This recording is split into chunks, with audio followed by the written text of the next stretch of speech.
कोहली और आपका आज वीडियो में स्वागत है। आज वीडियो में लेकर आए, इसका टाइटल है टाटा कैसे बना भारत का national champion, detailed analysis, CA Rahul Malodia. तो चलिए देखते हैं वीडियो, लेकिन से पहले इस वीडियो से चैनल का विजन लिंक आपको हमारी वीडियो की डिस्क्रिप्शन मिल जाएगा। सब्सक्राइब किया, लाइक किया, शेयर को फॉलो किया इनकी चैनल को। उसके अलावा मैं ब्लॉग चैनल का इंस्टाग्राम लिंक भी हमारी वीडियो की डिस्क्रिप्शन मिल जाएगा। सब्सक्राइब किया, लाइक किया, शेयर को फॉलो तो करें। चलिए देख लेते हैं ये वीडियो। टाटा ग्रुप से एक ही बात कहना चाहता हूँ, एक ही तो दिल है साहब, कितनी बार जीतोगे। जब भी बात देश की आती है, सबसे पहले जो ग्रुप खड़ा होता है वो है टाटा ग्रुप। ये लोग बिजनेस ये सोच के नहीं करते किस इंडस्ट्री में, किस प्रोडक्ट में, किस सर्विस में पैसा ज्यादा है। ये सोच के करते हैं किस प्रोडक्ट की, किस सर्विस की, किस इंडस्ट्री की देश को जरूरत। ये आज से नहीं, कई सालों से कर रहे हैं। हमेशा देश की जरूरत सबसे पहले, और आज फिर ये इतिहास को दोहरा रहे हैं। आज फिर टाटा ग्रुप भारत में नेशनल चैंपियन बन के उभरा है और देश को उस सेक्टर में मदद कर रहा है जिसमें उसको सबसे ज्यादा जरूरत है। तो सबसे पहले आपके मन में एक सवाल होगा, सर जी ये नेशनल चैंपियन क्या होता है और वो ऑपरेट कैसे करता है? आज तक टाटा ग्रुप ने देश को कहां कहां, कब कब, कैसे कैसे सहयोग किया है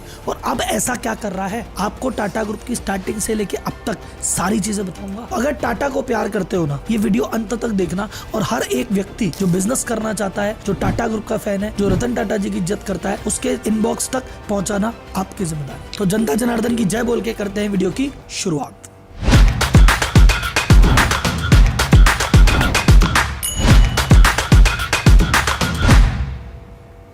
किसी भी देश की ओवरऑल ग्रोथ होने से पहले जरूरी है उसकी आर्थिक ग्रोथ। पैसा बाबू भैया, पैसा। ब्रिटेन ने अपने बिजनेसमैन के और पैसे के दम पे दुनिया पे राज किया था। आज की डेट में अमेरिका की तूती भी इसलिए बोल रही है क्योंकि पैसा है, बिजनेसमैन है। चाइना भी जीरो से हीरो बना है, बिजनेसमैन और पैसे के दम पे। तो भैया आर्थिक तरक्की के लिए क्या चीज की जरूरत है? जरूरत है बिजनेसमैन की। देखो बेसिक इकोनॉमिक्स कहती है अगर किसी भी तरह की आर्थिक गतिविधि करनी है, चार चीज चाहिए। क्या चाहिए? जमीन बहुत अवेलेबल है देश के पास, कमी नहीं है। फिर चाहिए लेबर, एम्प्लॉय भर भर के बैठे हैं साहब। फिर चाहिए मशीन, इंपोर्ट हो जाएगी, कोई बड़ी बात नहीं। कैपिटल, भाई जब सरकार है लेने पे आएगी, बहुत कम पैसे पे ले लेगी। एक चीज है जो बाकी में नहीं मिल पाती, वो है एंटरप्रेन्योरशिप। ऐसे बिजनेसमैन नहीं मिल पाते जो कि इन सभी चीजों को इकट्ठा करके रिस्क ले और कुछ नया बना पाए। जिस देश को ये मिल जाता है ना, वो बड़ा बन जाता है, और जिस देश को नहीं मिल पाते वो पीछे ही रह जाता है। नेशनल चैंपियन क्या होता है? नेशनल चैंपियन का मतलब कुछ बिजनेस ग्रुप ऐसे होते हैं जिनको सरकार की तरफ से पूरा सपोर्ट होता है, पूरा सहयोग होता है, और ये हर उस सेक्टर में व्यापार करते हैं जिससे एक्सपोर्ट बढ़े, जॉब बढ़े और देश का नाम ऊंचा हो। कुछ एग्जांपल देता हूँ। जैसे जापान में ये काम किया था टोयोटा ने, जॉब भी दिए थे, क्वालिटी प्रोडक्ट दी थी और विश्व में इनका नाम पूछा था। जापान की ये सोनी ने किया, होंडा ने किया। कोरिया में ये काम किया एलजी ने, सैमसंग ने। अमेरिका में पहले के दौर में ये काम फोर्ड्स किया करती थी, अब ये जिम्मेदारी गूगल, अमेजन, फेसबुक ने उठा रखी है। चाइना में भाई साहब ई कॉमर्स की शुरुआत अलीबाबा ने करवाई और अभी टेंसेंट ग्रुप, हुआवे ग्रुप, ये उसको आगे बढ़ा रहे हैं। इन कंपनियों के दम पे उस देश ने पूरे विश्व में अपना नाम बनाया, पैसा कमाया और आर्थिक संपत्ति हासिल की। तो मुझे बताइए भारत का नेशनल चैंपियन कौन है? तो भाई साहब भारत के नेशनल चैंपियन है टाटा। और जब से ग्रुप स्टार्ट हुआ है, देश को बढ़ाने के लिए बहुत सारी चीजें की है। तो एक बार अभी करंट में क्या कर रहे हैं उससे पहले रिकैप में चलते हैं कि इन्होंने क्या क्या किया है। टाटा ग्रुप की जब शुरुआत हुई थी, उन्होंने इम्प्रेस मिल की स्थापना की थी 1886 में। उस समय एम्प्लॉय वेलफेयर को लेके पीएफ, ग्रेचुटी ऐसा कुछ नहीं होता था। बिना नियम कानून के टाटा ने अपने एम्प्लॉय को देना चालू किया। उस समय भारत में क्वालिटी इंस्टीट्यूशन थे नहीं, टैलेंटेड बंदा है उसको बाहर पढ़ने जाना है तो पैसे ही नहीं थे। तो टाटा ग्रुप ने जेएन एंडोमेंट फंड चालू किया, जिसकी वजह से इंडियन स्टूडेंट को बाहर पढ़ने के लिए ग्रुप भेजा करता था। उस समय याद है भारत में रुकने को ढंग के होटल नहीं थे, होटल्स के बाहर लिखा रहता था dogs and Indian not allowed. तो देश का सबसे पहला होटल लग्जरियस टाटा ग्रुप ने चालू किया, ताज होटल। तो ये होटल ये सोच के नहीं किया था कि प्रॉफिट होगा, ये सोच के किया था देश को होटल की जरूरत है। 1907 में जब देश में स्टील का प्रोडक्शन होता ही नहीं था, इंपोर्ट भी बड़ा लिमिटेड था, उस समय इन्होंने कहा खुद का स्टील का प्लांट लगाएंगे साहब। जब ऐसा काम हो नहीं रहा, ऐसा कोई ट्रेंड नहीं, जीरो से चीजों को ढूंढना और बहुत लंबा चौड़ा काम, तो ऐसा काम कौन करे, कौन दिमाग लगाएगा? प्रॉफिट ही नहीं है, मार्जिन ही नहीं है, मेहनत है। उन्होंने कहा प्रॉफिट मार्जिन मेहनत की बात थोड़ी है, देश को जरूरत है। तो लगा 1907 में टाटा स्टील। उस समय मुंबई डेवलप्ड सिटी थी, लेकिन भाई साहब वहाँ पे क्लीन एनर्जी नहीं थी। तो क्लीन एनर्जी के लिए क्या करें? बोले हाइड्रो प्लांट लगाना पड़ेगा। पहला हाइड्रो पावर प्लांट लगाया और शुरुआत हुई टाटा पावर की। इसलिए नहीं क्योंकि पावर में मार्जिन था, इसलिए क्योंकि देश को जरूरत थी। 1917 में जब सब कुछ विदेशी था, साबुन से लेके टूथपेस्ट तक, उस समय देसी हमाम और मोती साबुन बनाया टाटा ग्रुप ने। क्योंकि देश गुलाम था, इंडिपेंडेंट इंडिया की पहली टीम को ओलंपिक में भेजा टाटा ग्रुप ने। 1932 में जब देश की कोई एयरलाइन नहीं थी, पहली एयरलाइन की शुरुआत की Tata airlines of air India है टाटा ग्रुप ने। इसलिए नहीं कि बहुत पैसा था, बहुत मार्जिन था, इसलिए क्योंकि देश को जरूरत थी। 1945 में देश में ऑटो के लिए टाटा मोटर। 1952 में नेहरू जी ने कहा भैया हमारे फॉरेक्स तो चली जाती है, ये लिपस्टिक विपस्टिक पे ही कोई ऐसा प्रोडक्ट बना दो कॉस्मेटिक का जो भारतीय महिलाएं अपना ही लगा लें। इन्होंने 1952 में बनाया लैक्मे, जो बाद में बेच दिया HUL को। तो देश को स्टील दिया, होटल दिया, पावर दिया, एयरलाइन दी। फिर उसके बाद कहा कि भैया देश को अभी क्या जरूरत है, देश के नमक की, तो देश का नमक भी दिया और देश को चाय पिला के उठाया भी। अब 1968 में जगह जगह कंप्यूटर का दौर चल रहा है कि भैया आप तो वही जीतेगा जो कंप्यूटर में हाथ आजमाएगा, पर आजमाए कौन हाथ जलाए, कौन दिमाग लगाए। टाटा ग्रुप ने कहा ये काम भी हम ही करते हैं, शुरुआत करते हैं TCS। आप नोटिस करो सर, आपको लग रहा है छोटी छोटी कंपनियां हैं, जब देश को जिस चीज की जरूरत पड़ रही थी ना, उसी सेक्टर में टाटा ग्रुप एंटर कर जाता है। 1984 में था कि यार फॉरेक्स कैसे लाई जाए, कुछ ऐसा प्रोडक्ट बनाए जाकि फॉरेक्स हम लेके आए। इन्होंने शुरुआत की टाइटन, स्वदेशी घड़ियां बनाएंगे साहब, विदेशी घड़ी कब तक पहनेंगे। फिर इन्होंने कहा स्वदेशी ज्वेलरी भी चाहिए, तो तनिष्क। जब बात आई स्वदेशी गाड़ियों की तो टाटा मोटर सबसे आगे। जब आया कि भैया खुद के बाजार खुलेंगे, सुपर मार्ट बनेंगे, तो वेस्ट साइड लेके आया टाटा। तो ऐसे करके अगर आप नजर मारते जाएंगे, टाटा ग्रुप ने कंपनी की शुरुआत की, वो आपको दिखती है किस दौर में की और कब की, तो आपको उसके पीछे बिजनेस इंटरेस्ट से पहले दिखेगा देश का हित। और ये काम ये अभी दोबारा कर रहे हैं।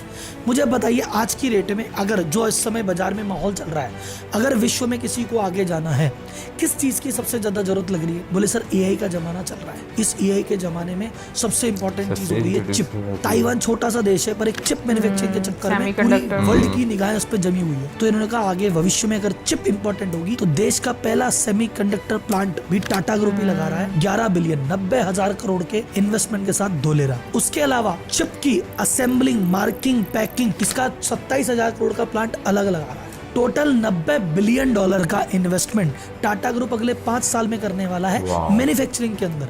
क्योंकि हम कह रहे हैं कि भैया देश में अगर रोजगार पैदा करने हैं और देश को अपने आप में आत्मनिर्भर होना है, मेक इन इंडिया करना है, तो भैया मैन्युफैक्चरिंग में हाथ लगाना पड़ेगा। अब सब लोग सर्विस में काम कर रहे हैं, रिटेल में काम कर रहे हैं, मजा आ रहा है क्योंकि वहाँ मार्जिन ज्यादा है। लेकिन जो मैन्युफैक्चरिंग का, जिसमें पहले पैसे लगेंगे, पहले मेहनत लगेगी, फिर आउटपुट निकलेगा, उसमें कौन घुसेगा? टाटा ग्रुप ही घुसेगा भाई साहब। तो टाटा ग्रुप ने इलेक्ट्रॉनिक मैन्युफैक्चरिंग में अपना हाथ आजमाया है। डिफेंस की बात करते हैं, टाटा ग्रुप आज की डेट में हथियार भी बना रहा है, टाटा ग्रुप आज की डेट में प्लेन भी बना रहा है। क्योंकि पता है कि आगे जाके अगर विश्व युद्ध के हालात बनते हैं, इंडिया बड़ी इकोनॉमी बनता है और उसको बढ़ने में कई लोग आते हैं, तो हमारा डिफेंस मजबूत होना जरूरी है और उसमें इंडियन कंपनी का हाथ होना जरूरी है। तो टाटा डिफेंस में भी एंटर कर चुका है। कंज्यूमर मार्केट की बात चल रही है, बोले एप्पल को इंडिया लाओ, एप्पल को इंडिया लाओ, चाइना का अल्टरनेटिव दो, चाइना का अल्टरनेटिव दो।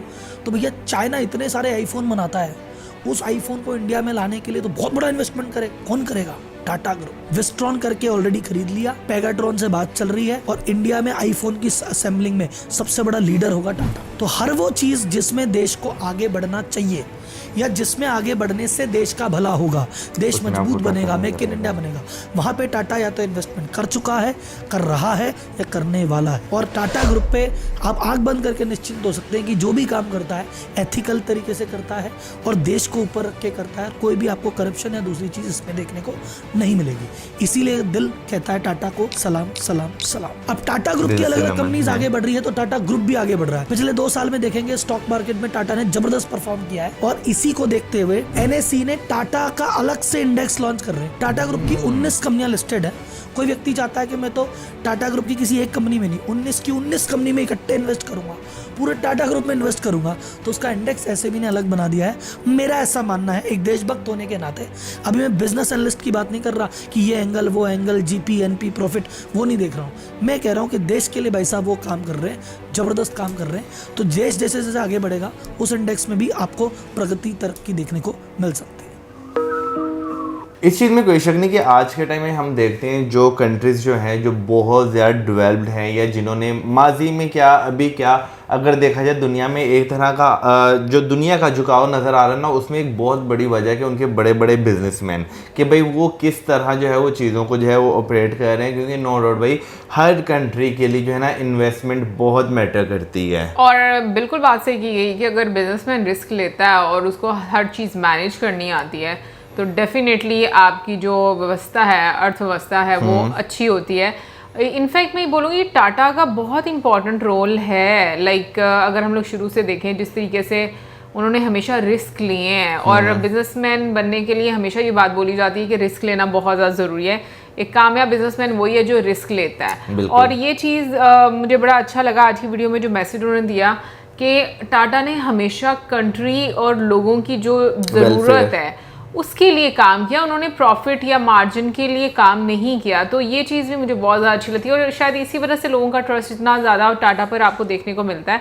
और मुझे लगता है ये बहुत बड़ी बात होती है कि इतने लंबे अरसे से आप ये लेगेसी जो है उसको मेंटेन रखे हुए हो और लोगों का एक ट्रस्ट जो है वो दिन ब दिन मज़ीद बढ़ता जा रहा है। यार उसके साथ साथ अगर देखा जाए ना तो जैसे हम कहते हैं कि भाई कारोबार करना जो है वो आसान नहीं होता, क्योंकि मोस्टली मैं यहाँ पे खाली पाकिस्तान की बात नहीं करूँगा, और भी बहुत सारे कंट्रीज़ है दुनिया में जो कि भाई डिफरेंट बेल आउट पैकेजेस पे अगर बात कीजिए तो भाई वो अपनी डिपेंडेंसी जो है वो ज़्यादा शो करते हैं बजाय इसके कि वो इंटरेस्ट दिखाएं कि अपने मुल्क के लोगों को जो है ना वो स्टैंड किया जाए। क्योंकि उसके पीछे एक बहुत बड़ी रीज़न जो है जैसे वीडियो में बताया गया कि भाई गवर्नमेंट के पास कैपिटल, लैंड, हर चीज़ होती है, लेकिन कमी किस चीज़ की होती है? एंटरप्रेन्योरशिप की, ठीक है ना, अच्छे दिमाग रिफाइन करना। क्योंकि हम देखते हैं ऐसे कंट्रीज जो स्टैंड नहीं हो पाते भाई वहाँ से लोग उठ के दूसरे कंट्रीज में जाते हैं, वहाँ जाके वो स्टैंड अपने आप को कर लेते हैं।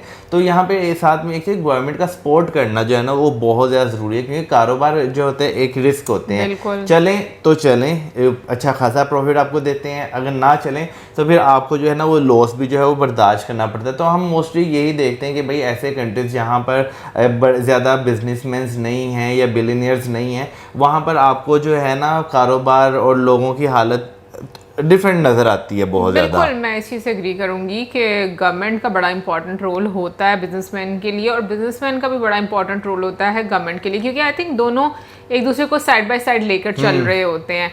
और मेरा ख्याल है, मुझे याद आ रहा है अगर मैं गलत नहीं हूँ, कि हॉस्पिटलिटी में भी देखें तो टाटा का बड़ा एक इम्पॉर्टेंट रोल है, क्योंकि उसमें भी लास्ट डेज में हम लोगों ने वीडियो देखी थी कि जॉब्स क्रिएट करने और जैसे उनको ट्रेनिंग देना, उसके लिए आई थिंक कोई इंस्टीट्यूट वगैरह जो है वो टाटा ने स्टार्ट किया है या करना है, कुछ इस तरह की भी हम लोगों ने एक वीडियो देखी थी। मैं ये बात बोलूँगी कि अभी तक हम लोग जितने भी सेक्टर देखते हैं तो जो लोगों की भलाई के लिए काम किया जाता है, आई थिंक टाटा की खूबसूरती ही यही है सबसे ज़्यादा। बाकी वीडियो ओवरऑल मैं कहूँगी बहुत अच्छी थी, बहुत अच्छा लगा देखकर, और मुझे लगता है कि टाटा की जब भी आप वीडियोस देखते हो ना आपके चेहरे पे मुस्कुराहट आती है। इसमें कोई शक नहीं भाई, देखे ना फिर बात वही आ जाती है कि उसे देखकर आपको ये बिल्कुल इंटेंशंस होते हैं, वो ये वाली वाइब्स आती है कि भाई कंट्री के लिए कुछ हो रहा है। बिल्कुल। ये तो थी हमारी आज की वीडियो, और इसी के साथ ही मेरे video like, subscribe, share, good bye.